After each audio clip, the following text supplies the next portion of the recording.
tonight we have Rocky and Cheryl Detweiler, who I met down at Author 101 University. Give you a little bit of background.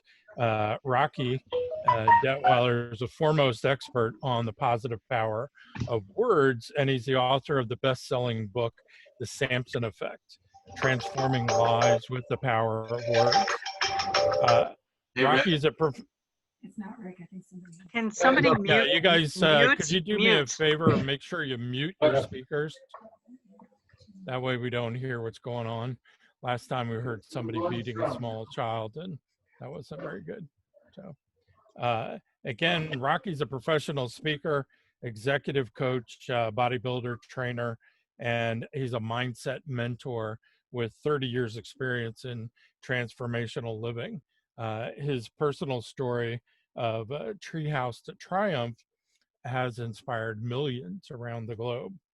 Cheryl Detweiler has been creating and developing training content in the business world for over 20 years. Her strong organizational skills aided in planning, editing, ghostwriting, and co-authoring The Samson Effect with Rocky. Cheryl teaches authors how to use their content to create multiple streams of income in various areas, including online programs, seminars, and workshops varying in length from 2 to 3, from a couple of hours to a couple of days. Both of them they're reality TV stars. They've been seen on A&E, ABC, ESPN, Fox, and NBC. They successfully built a thriving speaking business after authoring their book. They've both spoken around the world and have sold their books in bulk, something we all should learn to do. Together, they teach authors how to monetize their message through speaking and more books. So without further ado, I present to you Rocky and Cheryl Detweiler. Well, thank you, Rick, and thank you for this incredible opportunity to be here in front of everyone on a big Zoom call. This is cool. This is really Very cool. nice. Last time that we saw Rick and Dave, who were both on the call, we met them in Orlando, Florida, which was actually really cool because it wasn't shortly after that we met them. In fact, that event, we ended up going to Disney World, and we did Disney World for a day, got a chance to ride, or actually fly and pilot the Millennium Falcon. Not many people can say they have done that, okay?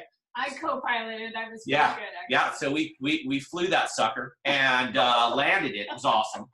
And then we got a chance to walk through, what was that new one called? Oh, Rise of the Resistance. Rise of the Resistance. It was more of an experience than it was anything. It was absolutely amazing. That was a cool Yeah, it was cool. Then they closed the park down. Not long after that. So we got a chance to see and be part of Orlando, and you guys are in Florida, a beautiful part of the world. And so, it's just really a great opportunity for both of us to be here in front of each and every one of you, wherever you're at, your home probably, sitting at home, getting a chance to listen to both of us share with you what we're hoping will be inspirational, educational, and something that you can take and can hopefully positively transform your life by the time we're done tonight. That's our goal. So whenever we speak to people, that's really always our goal, and we want to attempt to do that. So I think what we'll do this evening is Rick asked us to go ahead and start with what we shared when we were at Author 101. So when we share this, I want you to really be you're going to be looking at the screen.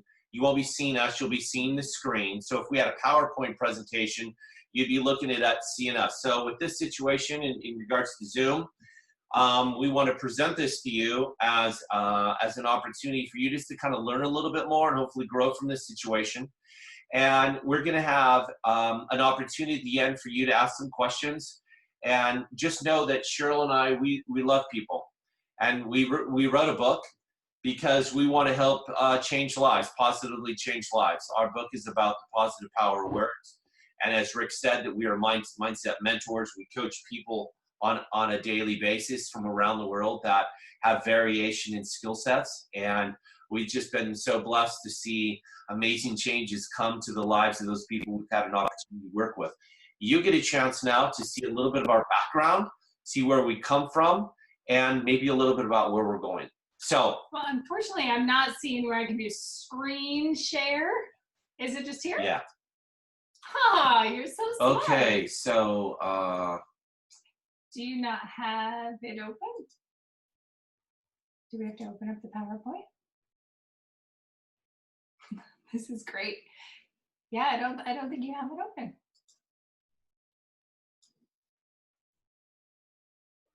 That's okay.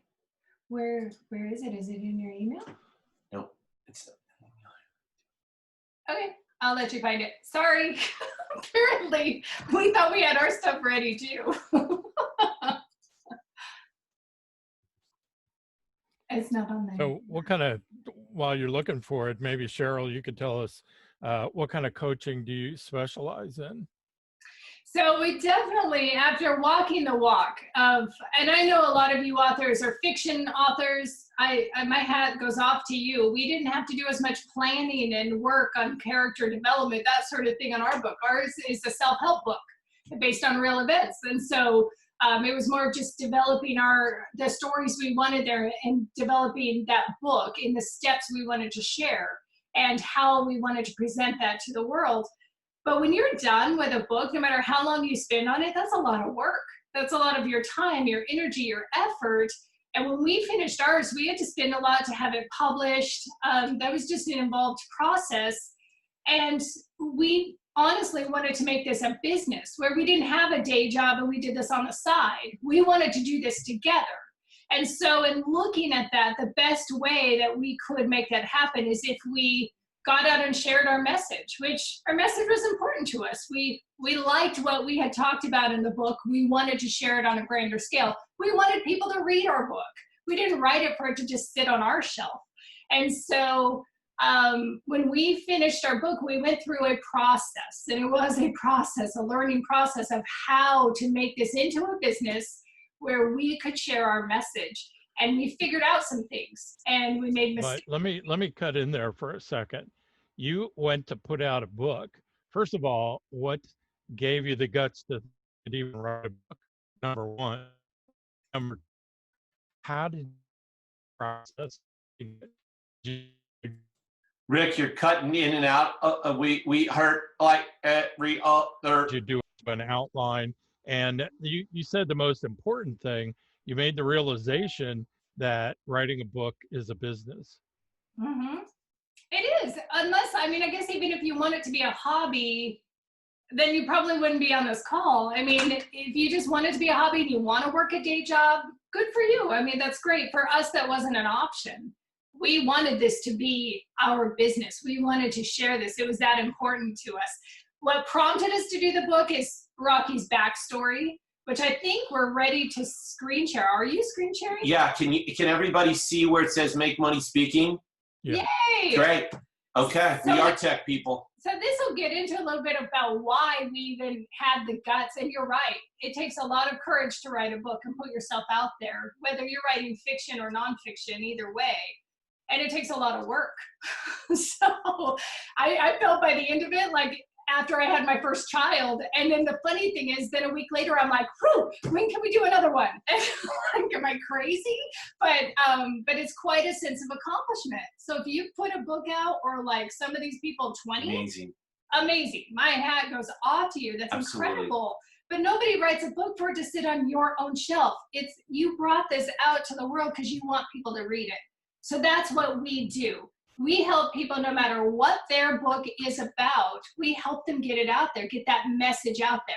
And there's multiple ways to do it, multiple ways to speak. You don't all have to be on a big stage. It could be small groups and different types of training, depending on what your book is about. But it's helping you get your message out there and get a little bit of a return on it so you can make this into a business of what you've just done.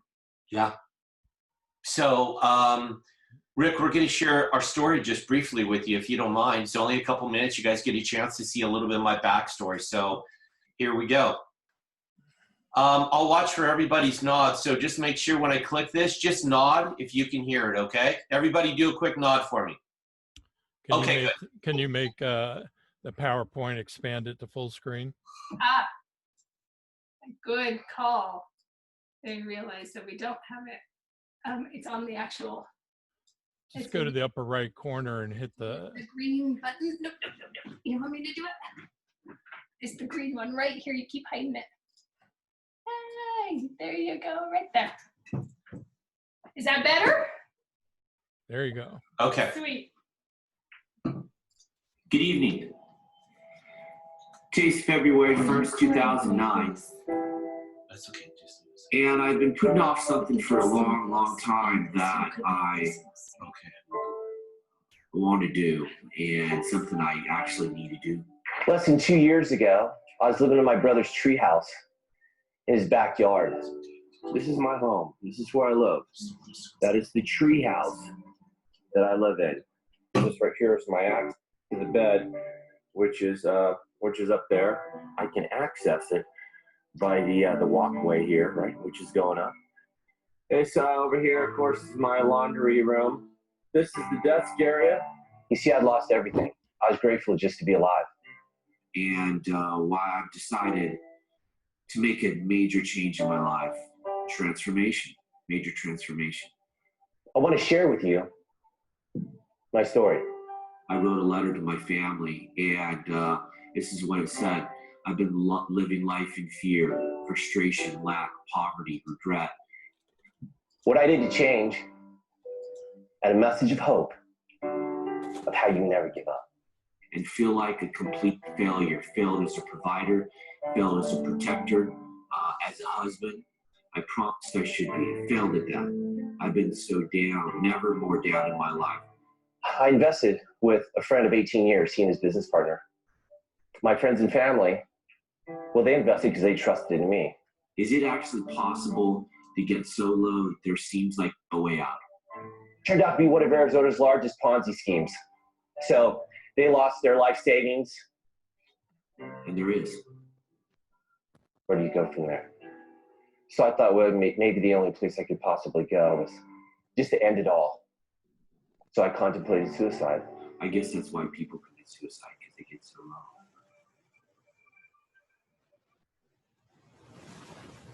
But it ain't held. And I thank God he's in my life, or I'd not be alive.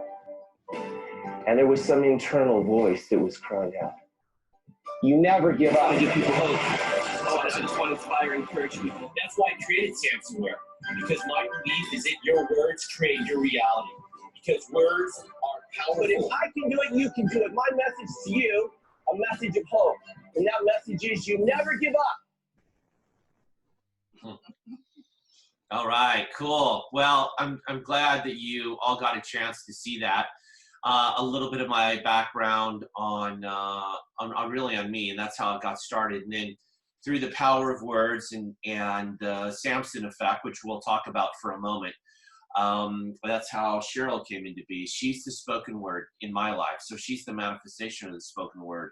And that's really what the Samson Effect was about, was transforming your life with the power of words. So no matter what you're going through right now, or how dark it may be, or whatever's going on in the world, you can control your entire environment in your world by what you're saying with your words. And I did. I was obviously in a dark place in my life, and I started speaking different words and different, I just started thinking differently. And when I started thinking differently, I started speaking differently, and the things I didn't have, I started getting or acquiring, and they came into my life. And one of those was my wife. That was everything I believed for and spoke about. And so she's made my life, I'm so blessed. I'm such a blessed man. So I want to talk to you guys a little bit about the Samson Effect, because this is our book. Now, when I'm talking about our book, you're thinking of your book. So I want you to think about what we did and what you can do too. So that's the reason we share our story, is you have a story to share. Whatever it is, it's a story. And that's what grips people. The pain, the suffering you've gone through, everybody can relate to that. If you've gone through depression, you can relate to me now. If you've gone through loss, you can relate to me. If you've gone through separation, divorce, been taken advantage of, you can relate to me. So that's one of the reasons you share your story. And so, Cheryl's like, hey, you should write a book. So she helped me more. I wouldn't have the book, wasn't for Cheryl. So We wrote the book, and then we decided to do a picture down on the right corner, a book launch party, which we did in our backyard. And I think a minute ago, Rick, you were asking, how did we write the book? There was kind of a funny little story about that. He had, before I met him, he had blogged. And so when I met him and I heard about his backstory, I said, this would make a great book. We should get this down. And you want to get this out to the world. So what better way than in a book? Well, he had all these blog entries. He had over 100 of them. So my first step in helping him, and I've never done this before, this is the first time, later found out this is a great way to write a book, but I didn't know it at the time. It was all new to me. I went through and downloaded all of his blog entries, and I just have one of those minds that organizes. So as I'm going through and reading the information, I was putting it into chunks and like envelopes of like, okay, that goes there, that goes there. And so I put together pretty quickly within the first couple of weeks an outline of the 14-chapter book and just used those 120 blog entries he had. Then we started filling in the gaps. And it was just an editing process after that. It took us a full year to put it together, but it actually was less intentional and more just using the writing we already had, which was great. You know, it's interesting. And I, again, if we were in person, I would ask more questions to find out where you're all at so I can help you more. But because we're in this environment with Zoom, it's more us talking and you listening. But, you know, I'd ask you this question is, what do you want to do? You're all here as writers. You guys are writers, you're authors, and we're going to talk a little bit more and you're going to see our progression.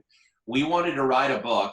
Not just to write a book because it was, you know, on our list. We wanted to write a book because we felt like that book, the words in that book would help someone, would transform a life, would save a life, would, you know, empower, uplift, encourage, motivate, all those things. And so then you have to talk, then you're talking about now advertising, marketing, sales, getting the book out there so people can read it.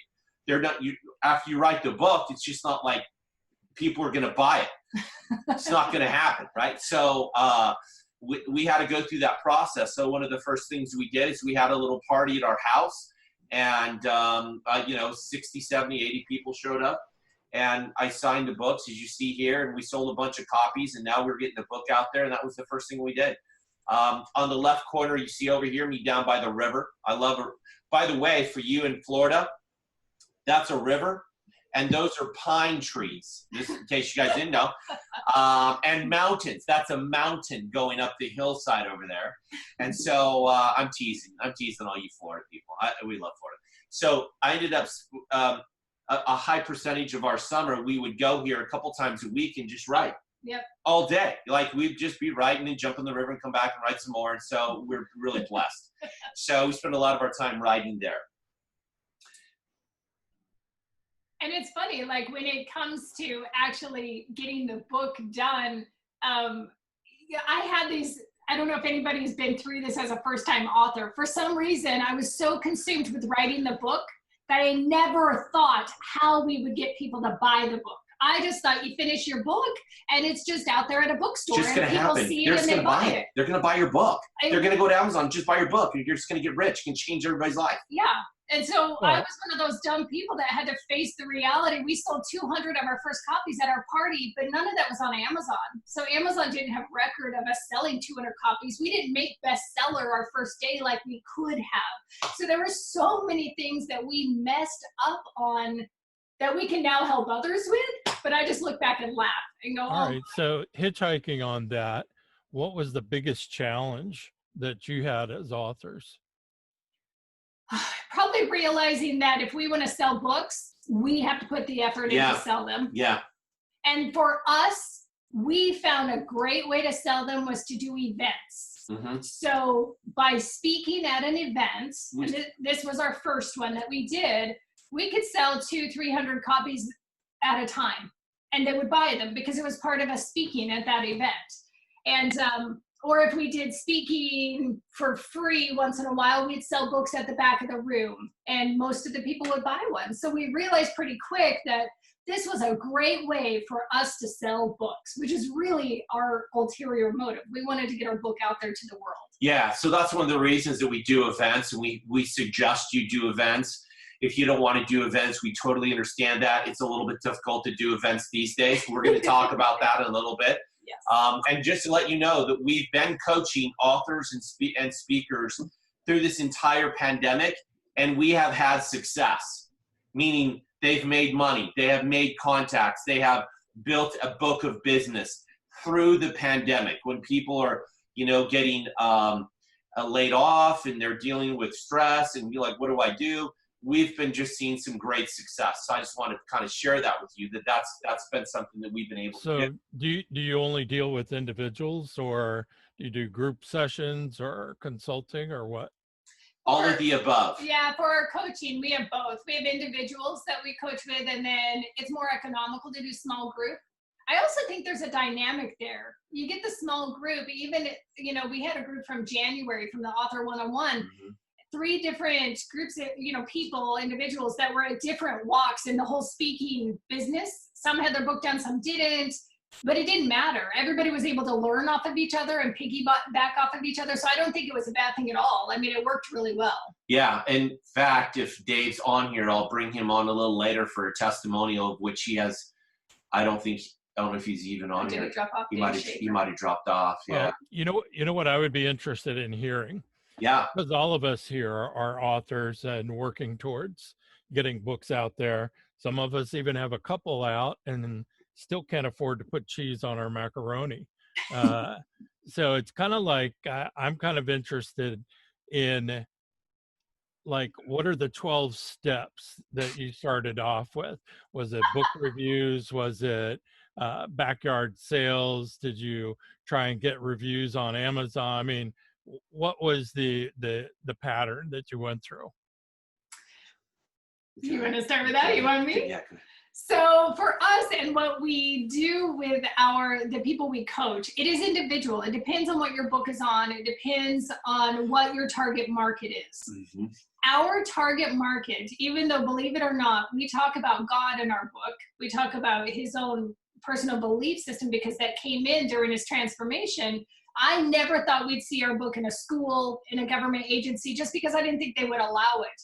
But along our process of being open to different groups of people, we've had our books in schools. We've had schools buy our books by the quantity. In colleges, we've had them in a lot of companies.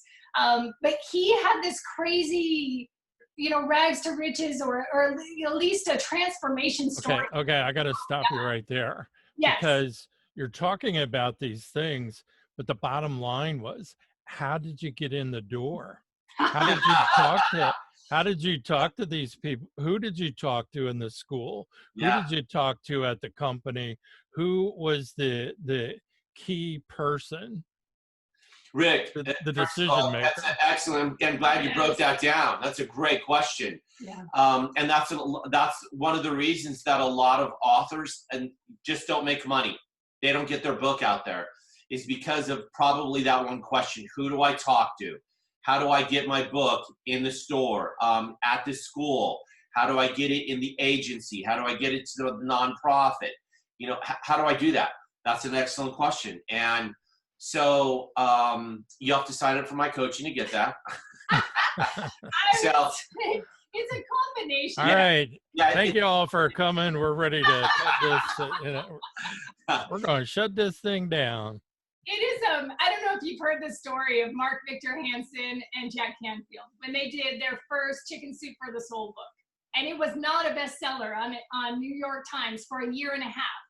And that's after 143 publishers said no before they got to their first publisher that said yes. What they did every day to sell their books and to get bestseller on New York Times was they did 5 things every day to push their book forward. We did that same thing. So it was never the same thing over and over. It was, hey, there's a networking event in town, I'm gonna go to it. Or hey, the chamber will let me talk for free for 20 minutes today. I'm gonna go do that. And in the back of the room, a counselor from a school walks up and says, hey, I wonder if you'd be interested to come talk to my 5th graders. And we say, of course, we would love to. So it was little things consistently every day, open to opportunities, networking wherever we could network. And that led to this consistency, not only with the media, because that helped as well, but just getting the companies. we would reach out. That's what one of the first things we have our clients do is make a list, because everyone has a list. Everyone knows somebody that either works at a company that could hire them or works somewhere that could hire them to do some speaking or sharing of their book or set up their book on display to sell. Maybe they know someone who owns a small boutique store. It's scary to ask, but you may not know the direct people, but you also may know people who know people. Our speaking engagement, our first one, is because he knew some people and he just went through his Rolodex and asked them, hey, do you know anybody who hires anybody?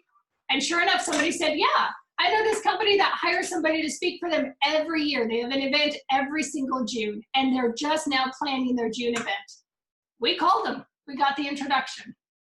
So I hope that helps. It's a little piece of little bits every day. It does help a little, but I think I'm going to ask a question that probably at least half of the group would like to know, and that is, does that only work for nonfiction? Does it work for fiction as well? Because fiction seems to be a bit harder to market. I think it depends on who your audience is and who you want to reach. You know, I mean, if it's fiction, give me an example of fiction, Rick. Give me an example of a struggle of a struggle you know of. Well, if somebody writes a historical romance, you know, that may not be able to sell in a school, you know, because of the topic area. Sure. So who is the audience? If I walk in, well, and that's the thing is, who is the audience right now? I mean, romance is the #1 selling area in fiction writing. But you've got all sorts of things. You got everything from action and adventure to spy thrillers to science fiction to horror to whatever. And those don't always fit with, say, a corporate strategy. Right. Or do they? I mean, is there a way? Okay, if you're talking about a romance, I'm not sure we could fit that into the corporate culture. You might. There's some of these that you could if you get creative. Yeah. That's with more specific scenarios, we can get a little more creative, and that's part of what we do with our coaching. But I would give an example. A recent gentleman we worked with who was on the call, but I think he might have dropped off. Dave Schaefer has a book of stories from his childhood. So it's more of a memoir than anything. Memoirs are difficult. They can be difficult to sell. They can be difficult. They can be more like fiction. I mean, if you're not a known celebrity, a lot of people don't really want to buy your memoir because they don't know who you are. So we had to get creative with Dave, and we had to think about who his target market audience would be. Well, we were working with him right when this COVID hit. And in our brainstorming, I thought of these, you know, who would relate to these stories? I read some of his stories. His stories talk about having coal in a coal chute in your basement. I didn't grow up with that, but my father-in-law did in Pennsylvania. So what about the people that are in that age bracket? What are they doing these days? Well, they're all on lockdown in their homes or their living centers. I bet they would love for Dave to come on and share his stories because they're kind of bored and they're feeling disconnected. So Dave started reaching out to these elderly centers in his area, and he was doing 20 calls a day. He got a yes and $250 a week to come on for a half an hour to just read a story out of his book and share in a recorded environment, which means he can resell that over and over, which is even better. And so $1,000 a month right there to help pay back his expenses of putting his memoir together. And you better believe that's going to sell his books too. Because every one of those people, they're going to love his stories. They're going to want to buy his books. They're going to want to buy his books for their grandkids because they want to tell their grandkids how they grew up and they relate to these stories. So that's just one example. Depending on what your fiction book is about, there's an audience out there who wants that book. There may be some things that you can relate to that in a corporate setting. There may not be. But I bet there's groups, there are places where you can get that book out there and get it marketed and sell it in mass quantities. Absolutely. Yeah, I think there's obviously a market for all that. And, you know, I'm going to be honest with you. I'm not a specialist at romance novels or knowing, honestly, maybe you know, we'd have to talk about where you could sell them at or who would buy them. And then as a coach, I would guide and direct and suggest, and that's what I would do. You know, if that's one of the areas that you're marketing in. So Rick, you want us to keep going, or do you have more questions about that? Nope, keep going. I just every now and then you touch on something that I like you to expand on. I thought that was interesting. So, anyways, this is a contest and a media, you know, that we got. And media did help. Every time we did a radio interview or he was on TV, it did help boost our book sales. I would say also the media helped us to land more speaking engagements because, oh, you've been on ESPN, or oh, you've been on a reality TV show. It helped for the resume. Now, I'm not thinking every author out there needs this, but for us, every time an opportunity presented itself, we went for it. And I will tell you that there are ways to create your own media. So the bottom left one, Rocky was on Channel 6. He actually found a crazy thing in the river. And from finding this in our river here in our town, he called the TV station and said, I found a prosthetic leg and I found the owner of the leg. Is this a story you'd be interested in? And of course they were. But any media coverage in a positive light is great. So even though it's not particularly what we do, it helps get our name out there. It helps get our book out there. And so in the process, we sell more. And so we've got good at getting media. You want people to know that you're an expert and to see you as being famous, to get your book marketed more as an author or speaker. There's ways you can do that through the media. And we've been on NBC, ABC, CBS, A&E, ESPN, and a lot of those, they didn't just come up to us and ask us, hey, you want to be on? Some of those were marketed. We had a strategy to be able to get on them, just like the one that Cheryl just said. And with the Rooster and Butch, you know, that was the strategy as well. So there's ways that if you're thinking, how do I get more media? Well, that's something that we can teach and train on for sure, because we became experts. I mean, you can just see right here that, you know, it's good. So we actually entered a contest, a worldwide contest, and it was a speaker, author, trainer conference, a big one of the biggest in the world that we know of in the publicity world. And we entered that, and Cheryl's like, do you think we should enter it? And I'm like, yeah, we're going to enter it. We're going to win.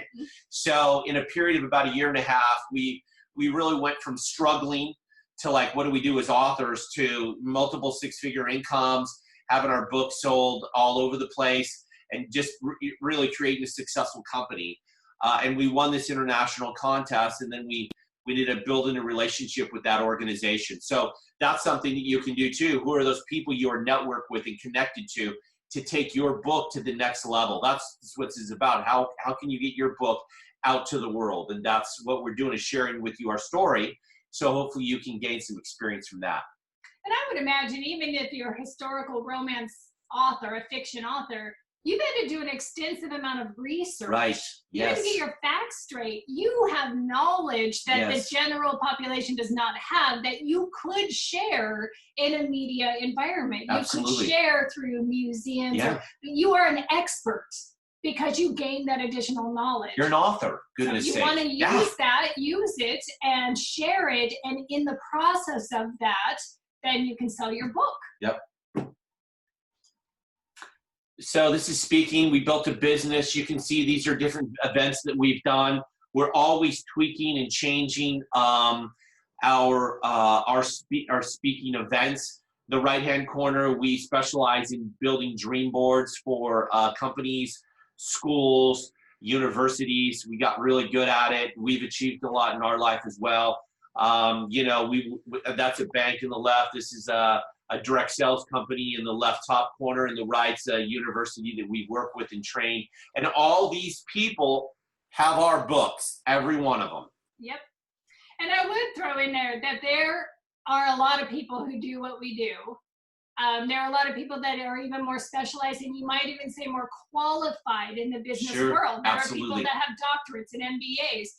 But these companies were hiring us, partly because we found contacts and people who knew people. We got testimonials, led us to another person, and we just asked. and they had events and they needed somebody to come share. And sometimes we would share on different messages that they wanted us to share on. It wasn't necessarily something that's in our book. But if they wanted to hire us and bring us in and we knew that ultimately our message was going to be shared, we went for it. Yep. Okay, but in this new world, and I used to get my clients by speaking at libraries, doing talks at seminars, conferences, Yes. going to network business meetings. You know what? They're not doing that anymore.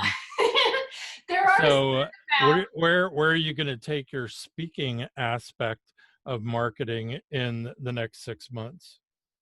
Well, I mean, in the next 6 months, it's going to change in the next couple months. There's still going to be events. I just got invited to go to an event. Yeah. In August. In August, right? So there are people that we're coaching right now that have events set up for fall. So I mean, you know, this will blow over. Companies are still going to do events, and if they don't, we can do them on Zoom, just like we're doing right now. We didn't let this stop us. We had people that we've been coaching that had meetings set up, workshops set up. You know what we did? We just transferred from an in-person to an online version like we're doing this evening. So it depends on how bad you want your book to get out there and how bad you want your business. There's always going to be something that will come in and challenge what it is you're going to do, like a virus. Well, we didn't let the virus stop 8 of our clients or 10 of our clients at all. In fact, they all succeeded. Yeah. Every week we get together. Every other week we get together, and we saw their attitudes. We didn't see them go down. We saw them go up. They were consistently achieving success in some area, making new connections, learning new skill sets. And that's just, you know, it's just part of really growing and having a desire to take your book, you know, be an author, a speaker, a trainer to that next level. And I know that maybe through the libraries, they weren't doing as many, you know, like virtual events, but a lot of churches were doing virtual events. Sure. Some of our clients were doing it instead of in person, they just turned it to a virtual event. Yeah. I know that we had some of our clients were going to Toastmasters so that they could just learn how to present in front of people. Well, Toastmasters went online. They continued to meet every week and do everything that they did, just not in person. Yeah. So yeah, we are shifting here, and I think there forever will be more of a presence of a digital world in our speaking environment. We're very much people. Like, we just love to see those faces and the crowd in front of us and be able to read and feel off that energy. So I hope that, you know, here very soon we'll be back to the in-person events. But if we have to do them digitally, we do them digitally. Yep. So around our life, you know, these are just some of the things we've done with our traveling. This is some of the things we've done with our life. We love what we do. We built our business around our life. And so we like to travel.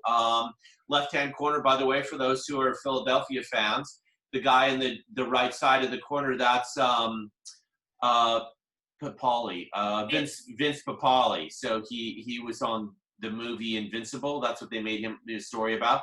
We met him at an event, and then we happened to take our sweet daughter to Washington, D.C. last May. That's our car. This is on our eraser. This is, you know, these are just places that we've loved to go and things we love to do as a couple wherever we speak and train. We love life and we want to enjoy it. And we've just built our speaking author world around these events, and we love it. And not everybody is into travel. I mean, that just happens to be what we love. Everybody's got their own thing, but we have events that bring us out to New York City twice a year. Yeah, when we were in Orlando, I mean, we didn't just let that go to waste, man. We went and took in Disney World. It was awesome. Yeah. And the one to Tahoe. Yeah, the Tahoe. If you go back a slide, was that Gilligan's Island? Which one? In the middle? Right in the center, the second one in on the Tahoe, actually. That looks like the minnow. We actually got invited. We're on a speedboat there. We actually had a full paid long weekend in Lake Tahoe to do a speaking engagement, and we didn't even have to pay for the speedboat. Yeah, it was all taken care of. It was pretty cool. That's Boston right above it. That's never been there before. That was pretty cool. So here's how you find some leads. So now, everybody, we're going to get into a little bit of training and teaching now. So here's where you get a chance to kind of participate a little bit. We'll go through this fairly quick. I don't want people we don't want to wear you out. So we're going to draw this to a close here in the next few minutes. So we're finding leads. Make 2 lists. People you already know, people who would hire you, managers, directors, VPs, HR directors, pastors. That's 1 list. Service organization, strategically speak for free. Kiwanis, Rotary, Toastmasters, etc. Those are the 2 lists that you're going to want. And libraries would fall. I think if a library's bringing you in to speak, Rick, that's another idea of like a service organization. Do they allow you to sell your books like at the back of the room? Usually, but Awesome. many libraries are going to take 10 to 15%. Okay, Yeah. no problem. At least you can sell your book. That's great. Your message gets out there. Speakers bureaus. I have a discounted rate for anybody who wants to join a speakers bureau. A great organization. We've definitely paid for it for ours. The second thing is you have to take action. So you're going to want to do emails, calls, or stop by. Stop bys might be a little difficult right now. So you're going to want to, strive to speak to 5 decision makers each week. That's kind of a minimum.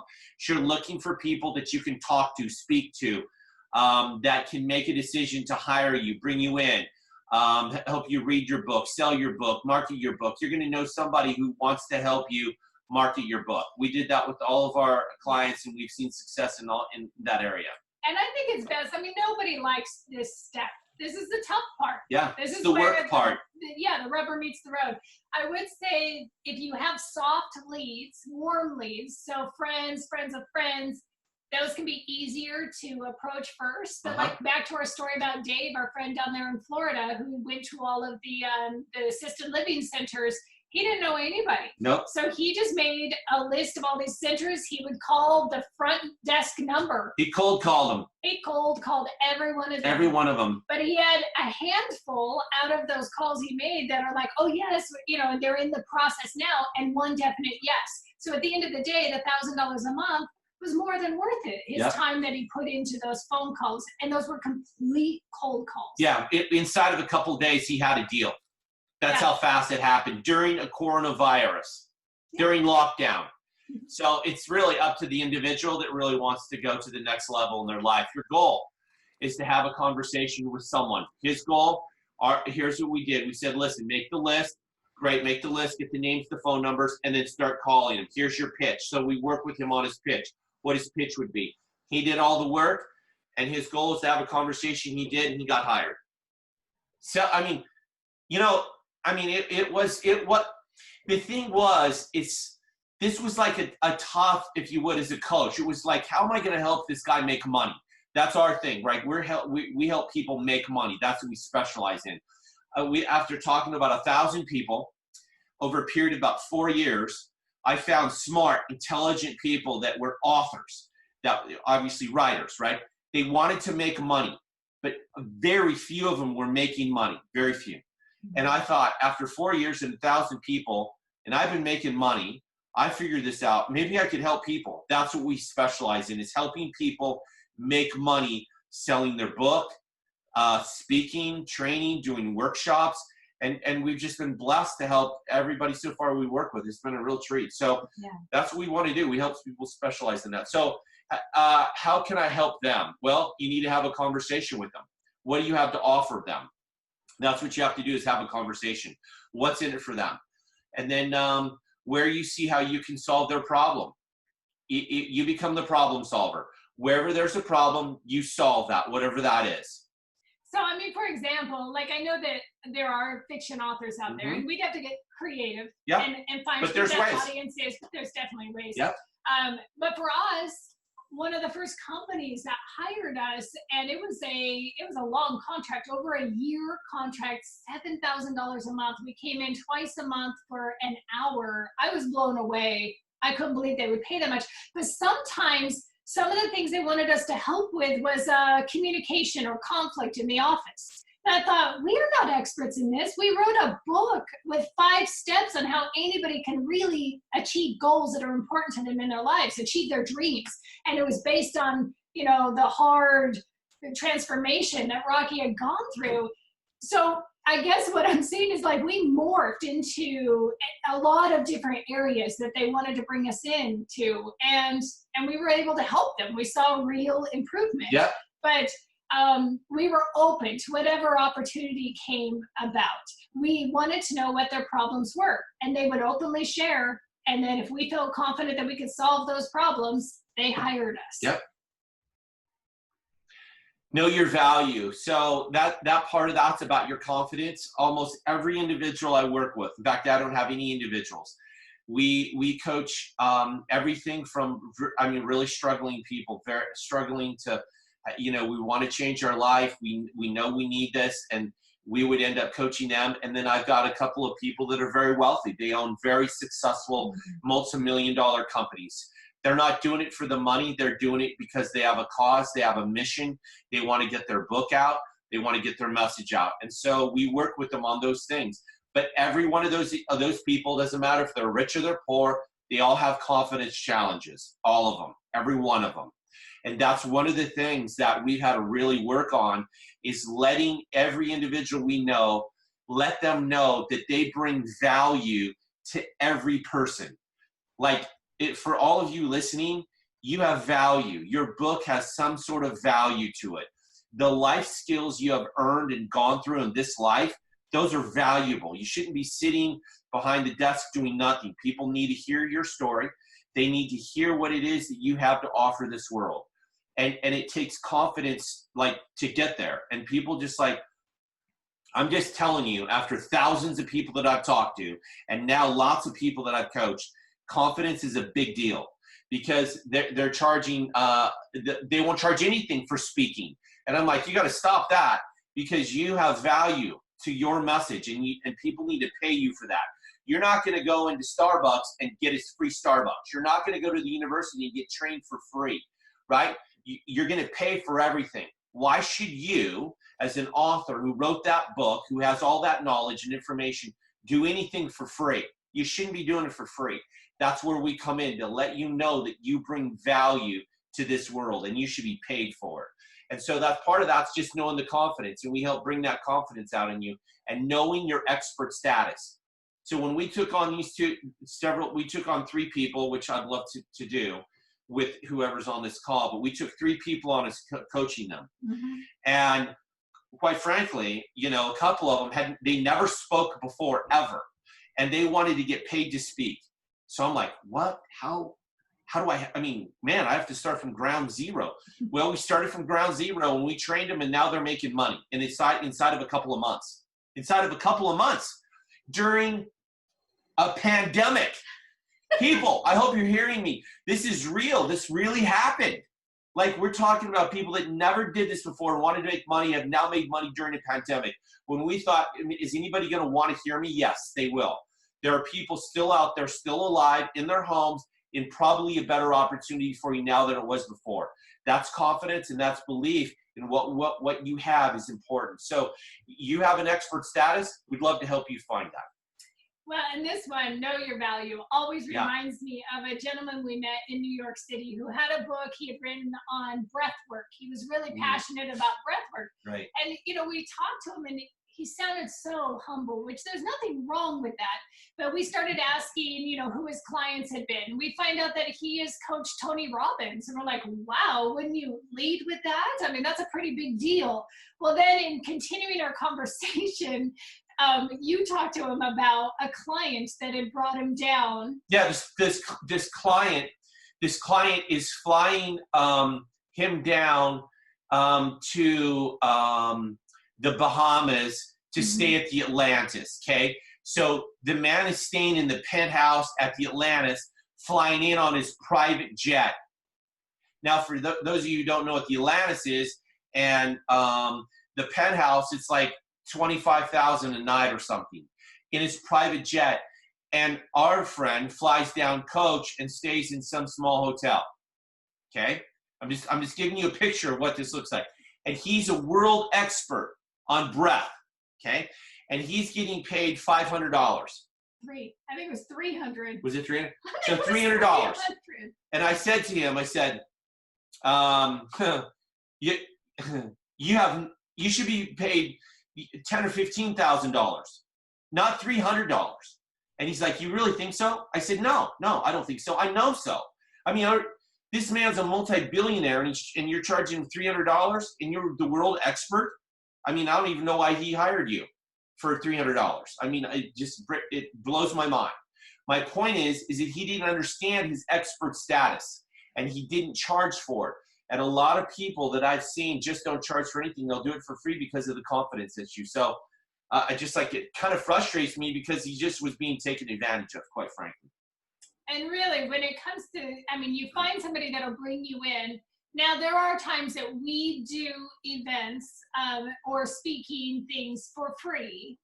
We talked about that earlier, the strategic free, so that we can get our book out there. But when we are actually being hired or brought on by a company, that's when we start talking about the money piece of it. And, you know, they have a budget. That's there. Even we've had churches, they have a budget. They can find a way, even if they're a nonprofit organization, if you present yourself in that light, that you are this expert, you have this book, even if it's a fiction book, you are the one that wrote this book and it's a value to them, and you're going to come share from this book, then, I mean, of course they've got a budget and they can pay you. That's a valuable thing that you're providing them. They all have, listen, last year I spoke at a couple of church events, and small church events. There were they were a ladies ministry, and once a year they have an event for the men. And so the group was much older group. There were 60s, 70s, 80s. Some of this young guy popped in there, and they wanted me as a speaker. And the way it went down was almost every speaker's ever been free. And the way I presented myself, I'm a professional speaker. And by the way, if I were to work with you, you're a professional speaker. Rocky, I don't speak. I don't care. With me, you're a professional speaker. That's how you're going to represent yourself. You want to get business, you have to represent yourself as an author and a professional speaker. So, well, you know, is that ethical? Well, it depends on what you want. Yes, it's very ethical because you are a speaker. That's what you do. So that's how I represented myself. And they said, well, what do you have? They gave me a number. I said, great. Is there anything else? Long story short, for something you never paid on, they paid. And that's because my message brings value. And it brought value that night, brought value to the lady that Cheryl spoke to because of the words that were spoke that evening, spoke to her heart and changed her heart about the power of forgiveness. I mean, that's really big stuff. So your message carries value. That's what I want you to know. And part of this was just all about negotiating. The reason we have this picture up here is this is a very big group. It was done in Las Vegas. They hired us. They paid us a lot of money to come in and train these people, you know, like 20 grand or something to train this organization. And they all wore our shirts. So we designed all these shirts that they're wearing. Those are our shirts. We designed them. Everybody has our book, and they would have your book. If you were able to represent yourself in the way that I believe you could have a speaking engagement too. I believe no matter what your book is, I believe you could write a fictional book in romance and still twist it and change it to make and to provide value to an organization. I believe that. Yeah. So if I write a book titled "How to Eat Spaghetti with a Spoon," you guys can make me like millions, right? Wow. That'd be a fun one. That would be a fun one. Man, that'd be like, bring it on. Well, that's kind of the end of our presentation. So here's what we have for everybody. If you have questions, we'd love to see them on the right-hand side. Our opportunity is real simple. We'd love to work with you. We'd love to work with authors. We love to work with speakers. We want to work with people who really want to take their message to the world. That's our goal. And, you know, Rick said, what kind of an offer do you have? And I said, well, I've actually tweaked this offer a couple of times. We want to send you our Calendly event where each one of you can link in. We'd like to give you a free half an hour with us. I want to hear your story. I want to hear about your book. I want to hear about your life and what you're doing, and give you an opportunity to talk with us and to share with us your story and what you want to do with your book. So here's the thing, you know, it's one of these calls, you're like, oh, here it comes, here's the pitch. Well, quite frankly, it's okay. If you don't want to hear our pitch, that's okay. It's not a problem. You can keep doing what you're doing, and you'll keep getting what you've always got. But I can assure you this, that there was a picture on here that we left out. And that picture was the coaching that I've personally received at almost every difficult time in my life. One was sitting right here at this desk that I'm in about 4 or 5 years ago, and that we pulled the trigger on a coaching event that we couldn't afford. And I can tell you that it's a lot. It's a lot more than what I'm gonna offer you guys. A lot more. Okay, it was $10,000. It was $10,000, and so we had to come up with monthly payment plans. But here's what happened: that $10,000 has made us hundreds of thousands of dollars. It got us to meet Rick here today because of that connection. It's the connections that you make. It's the information you get. The coaching changed my life. I was a fat, depressed, suicidal guy that became a bodybuilding champion because of coaching. And I'm just saying, if wherever you're at, you want to go to the next level, find someone that can help you go there. And you probably should pay them. Don't do it for free. Literally let someone help you go there. If they've done it before, they can help you do it. And we would love to offer you something as a group. And here's how we're going to do it. It's going to be super simple, okay? Is that we have, and again, I was thinking about this. I was thinking, how can I make this so good that people would go, I want to work with Rocky and Cheryl. And I thought, well, if we do a group, I think that's going to be better for us. It's going to be better for them. It's going to be less money. It's going to be effective. They're going to be able to take their book to the next level. They're speaking to the next level. And I can assure you, if we do it one-on-one, it'll be much, much more money. But if we do it in a group environment, I'm just gonna tell you what it is, and then I would like for you guys to go to our Calendly, which is going to be in the notes, and I'd like for you to sign up, and then we'll talk to each one of you individually. So for $2,000 for 4 months, we're going to talk every other week for 4 months.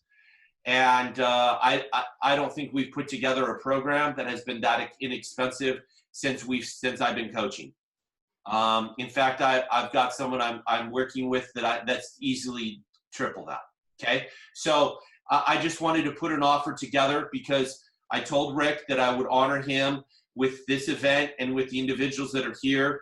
I don't know what you'd have to do, but we would love to work with you. We'd love the opportunity to help take your life and your book to that next level. And if you're like, Rocky, that's a little bit painful, man, that's okay.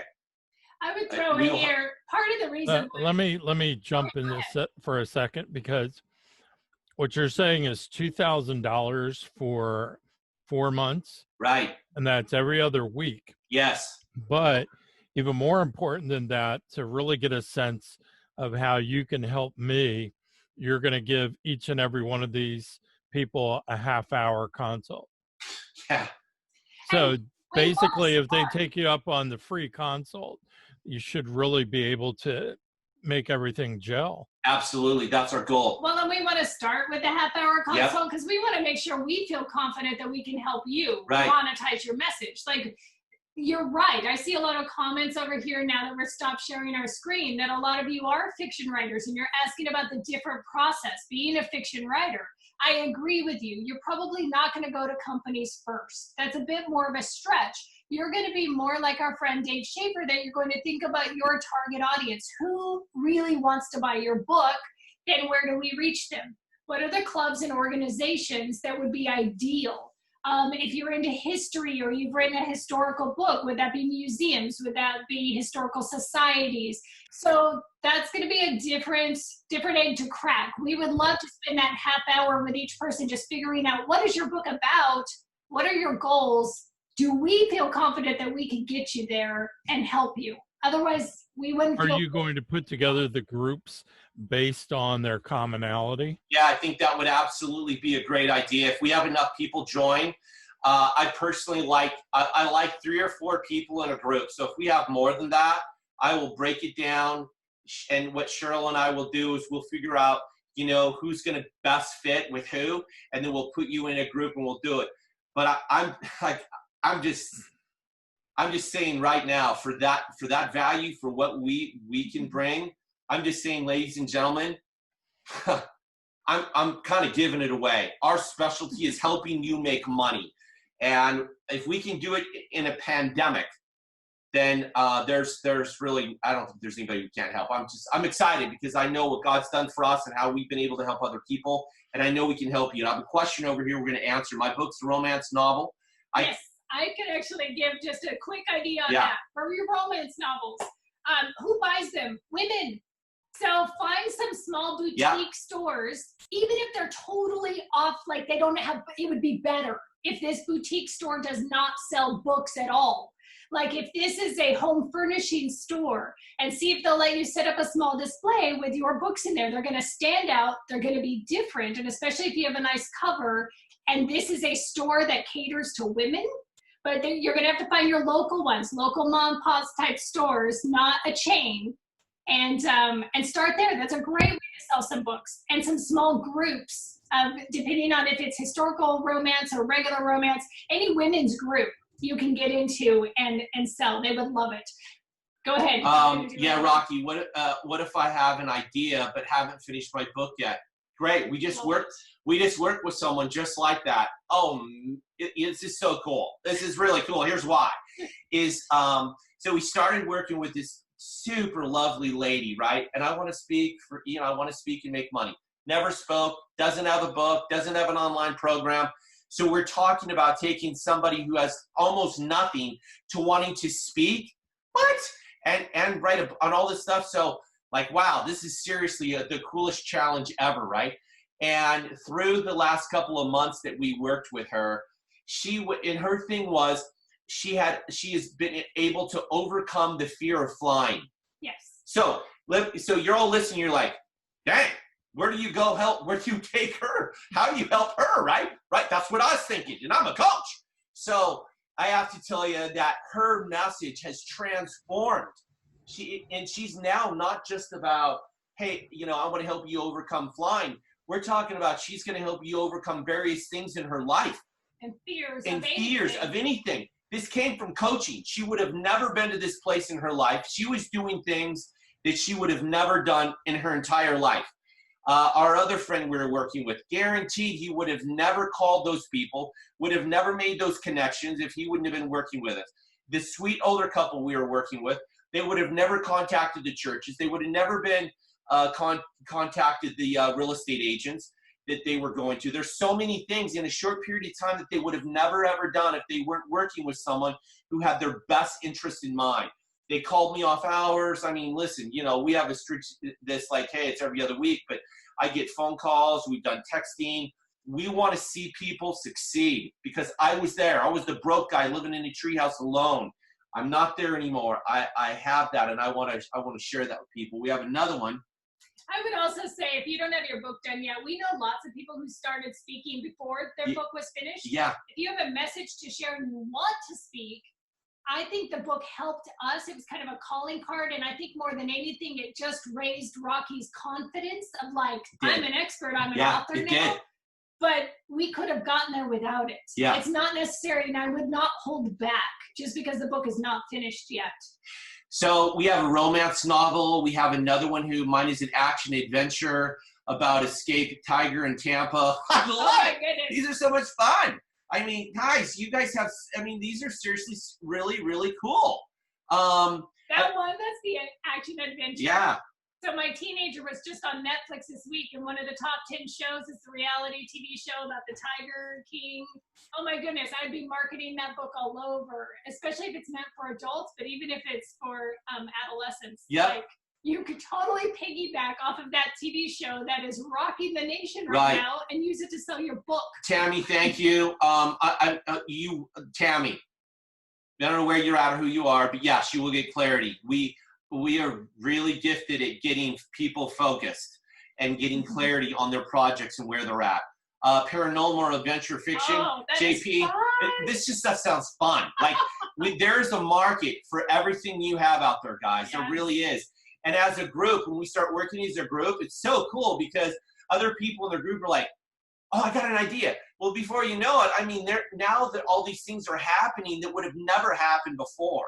So it really, it's going to grow. There are paranormal groups Yes. all around this country. There are people, your target market is out there. You Yeah. just got to learn how to reach them and get in there, and they'll buy your book. And the cool thing is because of our background and experience in media, man, you could probably talk about that. Some local company would, or media would probably take that on, or somebody on radio. Like, tell me about that. Let's bring you in. Let's talk about that a little bit. That'd be just kind of a cool 15, 20-minute segment. We know so many people that have podcasts and radio. So when you get us, it's not just about the coaching, but it's the people that we know. It's the connections. It's all the success that we've been able to have through our hard work and our major connecting and networking.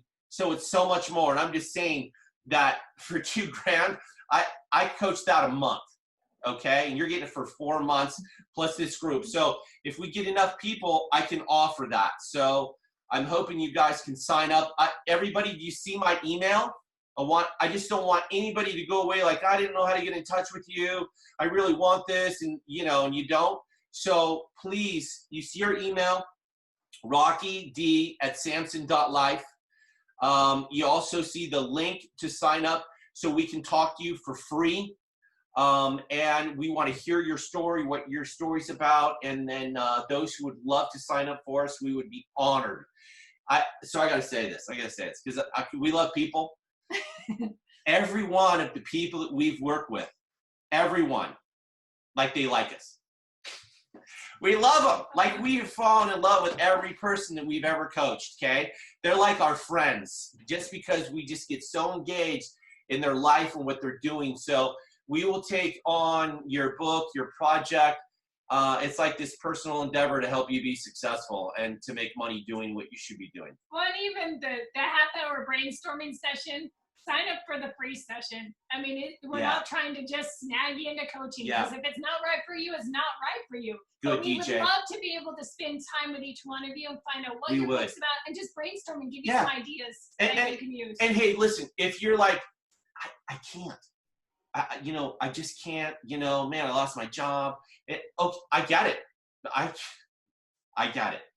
I had a contract that was a lot of money, and the company, I was let go. So I lost a lot of money with this company just several weeks ago. So I understand where you're at, okay, in that standpoint.